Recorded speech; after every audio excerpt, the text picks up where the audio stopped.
하나님은 모든 사람의 하나님이시죠. 모든 사람은 하나님과 1대1의 관계를 맺습니다. 부모의 신앙으로 내가 구원을 받을 수는 없습니다.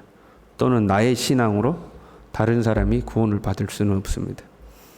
부모의 신앙이 나를 그리스도께로 인도해서 내가 그리스도를 개인적으로 만나야 되는 것이지, 나는 예수님을 믿지 않았는데 우리 부모님이 예수님을 잘 믿었기 때문에 그 덕분에 내가 구원받는다, 그런 일은 없는 거죠. 그 누구라도 주님을 1대1로 만나야 하는 겁니다. 하나님의 역사도 마찬가지입니다. 하나님은 각 개인의 삶을 간섭하시고 인도합니다. 각각의 개인의 삶에 하나님은 역사하시는 거죠. 나의 상황이 다르고 너의 상황이 다르고, 그러니까 하나님이 개입하는 방법도 다 다릅니다. 나에게 역사하시는 하나님의 방법이 있고 너에게 역사하시는 하나님의 방법이 있고, 각 개인에게 하나님은 그 개인의 상황과 그 개인의 처지에 맞게 역사를 하시는 거죠. 그럼에도 불구하고 우리가 알아야 할 것은 하나님은 마구잡이로 일하시는 분은 아니라는 겁니다. 하나님이 계획 없이 무계획으로 일하는 분도 아니시죠. 하나님의 어떤 통일성이 없이 너는 너대로 나는 나대로 하나님이 그렇게 역사하신다. 하나님은 각 개인에게 역사하신 하나님이지만 그렇다고 해서 하나님이 마구잡이로 일하시는 분은 아닌 거죠. 하나님은 공동체성을 가지십니다. 그 공동체성이라고 하는 것은 어떤 획일적인 공동체성, 공산주의가 똑같은 유니폼을 입고 똑같은 모양의 집에서 똑같은 삶을 살도록 하는 그런 어떤 획일적 공동체성은 아니죠. 하나님 앞에 우리는 개인으로 존재하지만 동시에 공동체를 이루는 거죠. 그 대표적인 비유가 몸의 비유입니다. 예수님은 우리의 머리가 되시고 우리는 그 예수님의 각 지체가 되죠. 어떤 사람은 손이고 어떤 사람은 발이고 어떤 사람은 눈이고 어떤 사람은 입이고, 각각의 역할이 다 다릅니다. 생김새도 다르고 하는 일도 다르죠.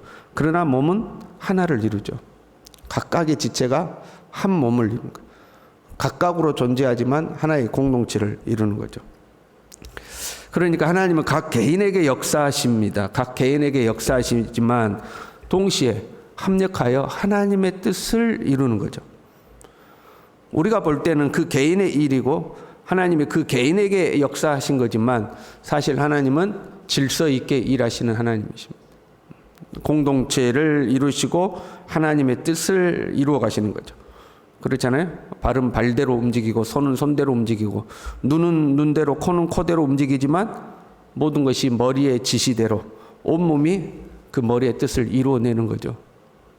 그러니까 우리가 그 하나님의 역사를 모르는 것이지, 하나님은 각 개인에게 일하고 계시는 것 같지만 동시에 하나님의 뜻을 이루어가고 계시는 거죠. 지금 교회에 큰 핍박이 생겼어요. 그러니까 성도들이 뿔뿔이 이제 흩어졌습니다. 그냥 흩어져서 믿음이 사그라들고 없어져 버리는 것이 아니라 흩어진 자리에서 복음을 전하기 시작한 거죠. 그 중에 빌립은 사마리아에서 복음을 전했습니다. 빌립에게는 강력한 성령의 역사가 나타났어요. 많은 사람에게 붙었던 더러운 귀신들이 크게 소리를 지르며 나갔고 많은 중풍병자와 못 걷는 사람이 나왔다고 기록하고 있습니다. 많은 환자들이 나왔는데 그 중에서도 중풍병자와 못 걷는 사람이 나왔다고 기록하는 것은 불치병이라고 여겨지던 사람들, 더 이상 움직이지 못할 것이라고 여겨지던 그 사람들도 고침받고 회복되었다, 그런 큰 능력이 나타났다, 이제 그걸 말하기 위해서 기록해 놓은 거죠. 12절에 보면 남녀가 다 세례를 받았어요.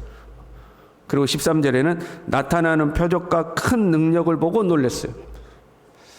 근데 이쯤 되면 오늘날 우리는 이런 현상을 뭐라고 표현하냐면, 야, 성령이 충만했다, 그렇게 표현하죠. 성령의 강력한 역사가 나타났다, 그렇게 표현하죠. 그런데 본문은요 16절에 이렇게 되어 있어요. 아직 한 사람에게도 성령이 내리신 일이 없고 오직 주 예수의 이름으로 세례만 받을 뿐이라.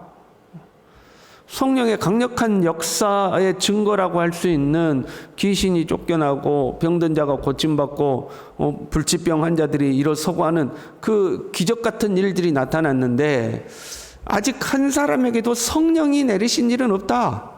세례만 받았다. 그렇게 기록하고 있는 거죠. 우리가 기억해야 돼요.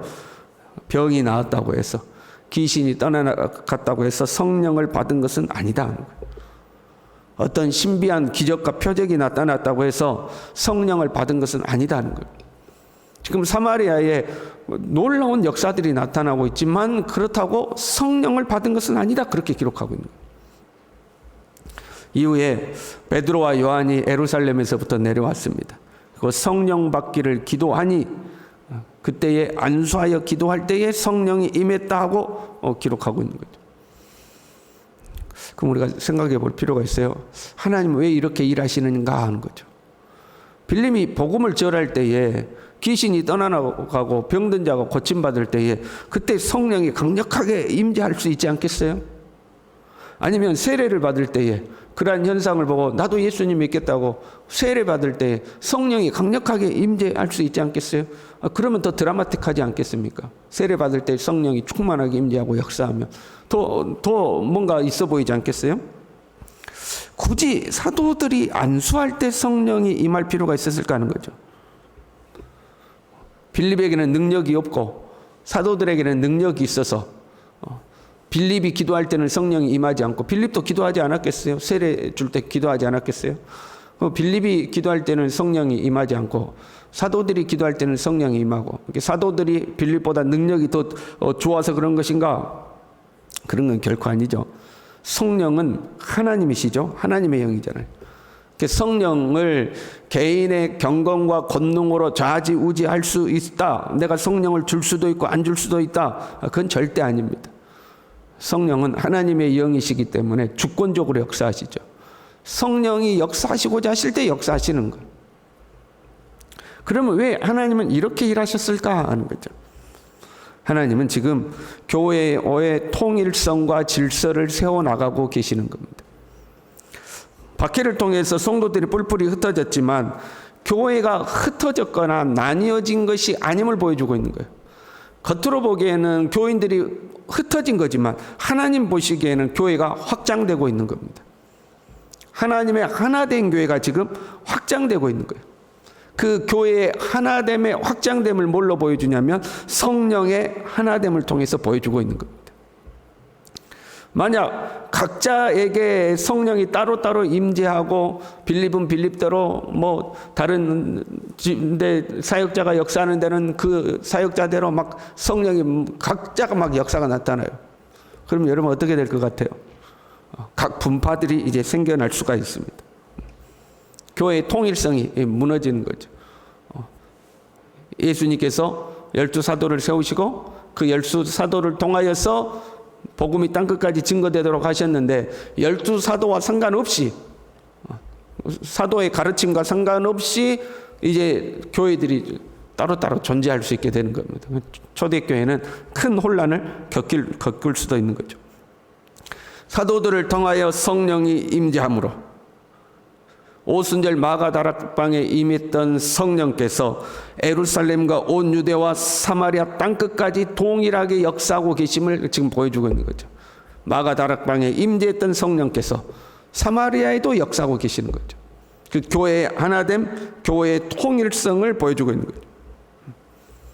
교회가 확장될지언정 그 교회의 통일성과 질서는 무너지지 아니한 것을 지금 보여주고 있는 거죠. 하나님이 질서의 하나님이신 거예요. 그냥 빌립을 통해서도 역사하실 수 있어요. 그러나 굳이 예수님께서 세우셨던 사도들을 통하여서 그들이 안수할 때 성령이 임하도록 하신. 보세요. 어떤 사람이 혼자 기도원에 갔어요. 기도를 많이 했어요. 열심히 기도했어요. 그래서 소위 능력이라는 것을 받았어요. 다른 사람에게 나타나지 않는 은사들이 막 나타났다고 가정해봐요. 그 사람이 교회에 이제 기도원에서 내려와서 교회에 내려왔어요. 그 사람이 겸손하게 교회를 섬기고 교회 질서에 순종한다면 그건 참 감사한 일이에요. 그러나 대부분은요, 교회 질서를 따르지 않는 경우들이 많이 있어요. 교회 목회자와 지도자들이 시시하게 보입니다. 아유, 병든 자 하나도 고치지 못하면서, 애언할 줄도 모르면서, 나에게 있는 이런 은사도 자기들은 없으면서, 그래서 교회의 지도자들이 시시하게 보이는 거죠. 그리고 자기 주장을 내기 시작하고 큰 소리를 내기 시작해요. 그러면요, 반드시 그 사람을 추종하는 성도들이 생깁니다. 정말로 그래요. 그 성도 쫓아가는 그 사람들이 생겨요. 그래서 이제 교회가 시끄러워지는 거죠. 그러면 그게 과연 성령의 역사냐 하는 거죠. 지금 초대교회의 성령은 그 교회의 질서를 정확하게 유지를 시키는 거예요. 예수님이 세우셨던 사도들을 제해시키지 않는 거예요. 성령은 일부러 사도들을 통해서 역사를 하시는 거예요. 교회를 그렇게 시끄럽게 하고 분란시키는 거, 그것이 과연 성령의 역사냐 하는 거죠. 저는 그런 경우를 종종 봤어요. 은사가 나타나면 교회를 무시해요. 그래가지고 뭘 하냐면 그런 표현을 쓰거든요. 밥상 차린다고 그러거든요. 자기 집에서 성도들을 받기 시작해요. 자기 집에서 자기가 기도해주고, 자기가 애언해주고, 교회에서는 못하게 하는데 자기 집에서 해. 그러면 또 기도받으러 가는 성도들이 있어. 그럼 그냥 가느냐? 봉투를 준비해가지고 거기다가 그 사람에게 그 복채 주듯이 이제 그걸 준. 그래서 이제 밥상 차렸다고 그러거든요. 교회 질서를 따르지 않는, 교회를 시끄럽게 하는 거죠. 성령은 절대 교회를 시끄럽게 하질 않아요. 주님의 몸된 교회를 시끄럽게 하질 않아요. 꼭 영적인 것만 그러냐? 그렇지 않죠. 그런 어떤 영적인 은사가 나타나는 것 말고 어떤 사람이 남들보다 뛰어난 재능과 능력을 가졌어요. 그 뛰어난 능력과 재능을 가졌다는 것 때문에 교회의 질서를 따르지 않아요. 그럼 그게 성령의 역사냐? 아니다 이거. 그건 자기 고집이고 자기 주장인 거죠. 어떤 사람이 사회적 지위와 권세가 높아요. 세상에서 권력 있는 자리에 있어요. 그래서 교회 왔는데 교회의 가르침을 우습게 알아요. 교회의 지도를 우습게 알아요. 그 성령의 역사가 아니다 이 말이에요. 그런 사람들도 종종 있어요. 권력 있는 사람들이 교회에 오면 성도들도 참 그런 거 있어요. 만약에 우리 교회에 뭐 국회의원이라든가 그런 실제적인 어떤 권력 있는 사람이 오잖아요. 그럼 성도들이 다 거기에 줄 서서 자기의 민원을 처리해 달라고 부탁합니다. 거기 찾아가요. 무슨 일 있으면 하나님 앞에 엎드려 기도하는 것이 아니라 그 사람 찾아가서 내가 이런 사정이 있는데 이것 좀 해주세요. 이것 좀 해주세요. 그럼 그때부터는 그 사람이 교회에 힘 있는 사람이 되는 거예요. 어떤 사람이 재물이 많습니다. 그러면 성도들은 조심해야 됩니다. 재물 많은 사람이 가끔 한두 번 조금만 도와줘도요, 성도들은 그 사람을 추종하기 시작합니다. 저 사람이 언제 나 또 도와줄지 모르니까 내가 힘들다고 그러면 나를 또 도와주겠지. 그런 심정으로 그 사람 쫓아갑니다. 그래서요, 성도와 성도 간에는요, 직접적으로 돕지 않는 게 좋습니다. 밥 한 그릇 사고 그런 건 괜찮지만 형편이 어려워서 좀 도와주고 그럴 때는 교회를 통해서 도와주는 것이 사실은 제일 좋습니다. 서로 부담이 안 되고. 직접적으로 도와주면 나중에 그 사람이 도움 받은 사람이 나를 추종하기 시작해요.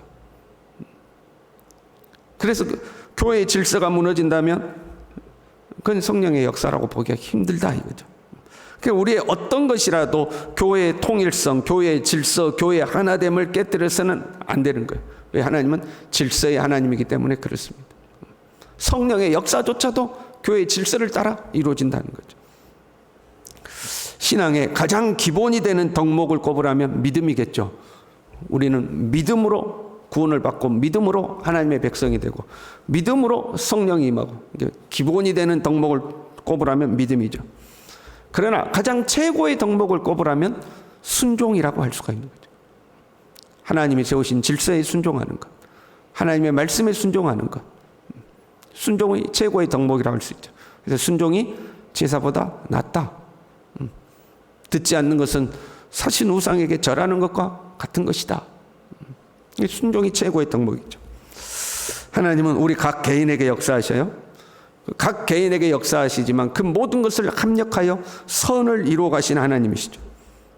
우리는 이 하나님의 역사를 잘 분별하고 하나님의 뜻을 잘 이해하고 그 하나님의 역사에 거스리는 자가 되지 아니하고 하나님의 역사에 순종하는 사람들, 하나님의 질서에 순종하는 사람들, 겸손히 주님을 섬기는 하나님의 사람들이 되어야 할 줄로 믿습니다. 기도하겠습니다. 하나님 아버지, 주님이 역사하시는 하나님의 방법을 우리로 하여금 잘 이해하게 하시고 내 스스로 높아지고 교만해지지 아니하도록 나의 경험과 지식과 나의 경건과 세상에서 나의 지위와 소유가 나로 하여금 교만하게 만들어서 하나님의 몸된 교회의 질서를 어그러뜨리는 어리석음을 범하지 아니하도록 주님 우리로 하여금 겸손하게 하시고 주님의 뜻이 어디에 있는지 잘 분별하게 하시고 그 주님의 뜻대로 쓰임 받을 수 있도록 우리 모두를 축복하여 주시옵소서. 예수님의 이름으로 기도 올리옵나이다. 아멘.